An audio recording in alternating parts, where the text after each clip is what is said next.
कभी कभी हमें खुद पर भी उपकार कर लेना चाहिए, जिससे कि आनंद ही आनंद हमारे जीवन में बिखर जाए।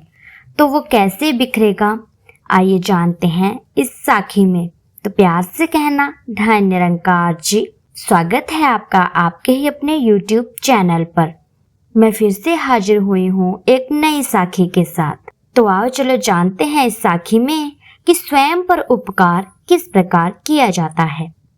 एक बार शेर के दो छोटे छोटे बच्चे जंगल में भूख प्यास से जूझ रहे थे और उदास बैठे थे।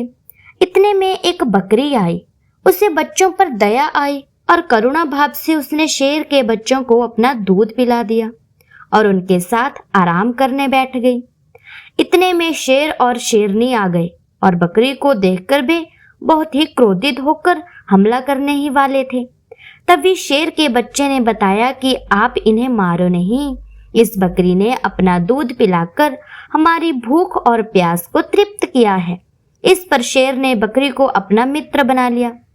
अब तो बकरी कभी कभी शेर के ऊपर चढ़कर पत्ते आदि खाने लगी थी। यह दृश्य कई जानवरों ने देखा और इस बदलाव के कारण को भी जाना।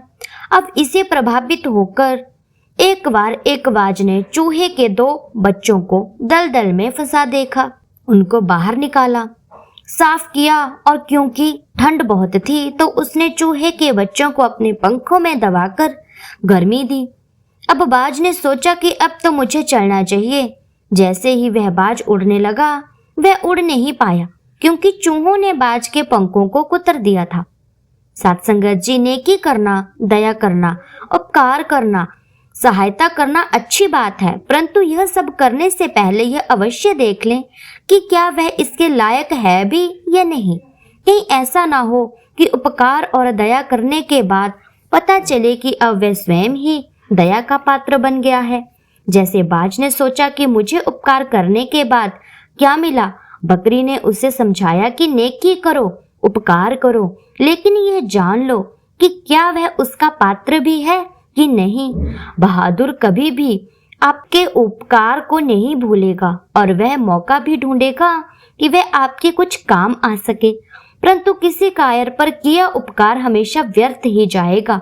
सत्संगत जी, उपकार, नेकी, करुणा तो हमें अवश्य ही करनी चाहिए, परंतु सबसे पहले अपने ऊपर उपकार करें। अपने स्वभाव में, सोच में, कर्म में और आचरण में सकारात्मक परिवर्तन लाएं। बाकी सभी गुण, सुख एवं आनंद हमारे जीवन का अभिन्न अंग बन जाएगा।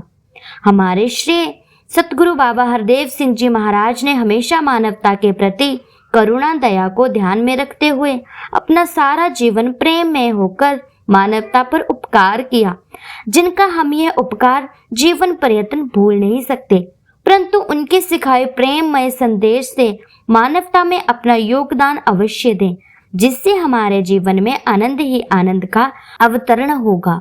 तो सत्संगत जी, हमें खुद पर उपकार कर लेना चाहिए, क्योंकि सत्संगत जी, हम लोगों पर उपकार करते करते, इस दुनिया पर उपकार करते करते थक गए हैं, क्योंकि नेकी करना परोपकार में ही शामिल हो जाता है। जिस व्यक्ति में भी दया, करुणा एवं प्रेम होता है, वह स्वभाव से ही सभी का हित करता है। हित हमेशा जब भी कोई करता है, वह हमेशा दूसरों का ही करता है। जिस व्यक्ति में नम्रता होती है, वह दूसरों की खुशी का कारण बन जाता है। इस तरह उस व्यक्ति में एक विश्वास पैदा हो जाता है कि जो भी वह कर रहा है वह बिल्कुल मानवीय, आनंददायक ही होगा, इसीलिए वह कर रहा है। तो सत्संगत जी, इस साखी से हमें यही सीख मिलती है कि हमें कभी कभार खुद पर भी उपकार कर लेना चाहिए, क्योंकि लोगों पर उपकार करते करते तो हम थक चुके हैं।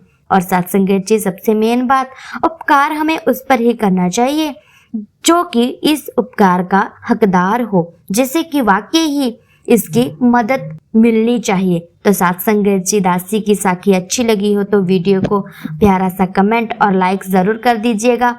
ऐसी ही वीडियो के लिए चैनल को सब्सक्राइब ज़रूर कर लीजिएगा। मैं फिर से हाजिर होंगी नए विचारों, नई साखी के साथ। तब तक के लिए धन्य निरंकार जी।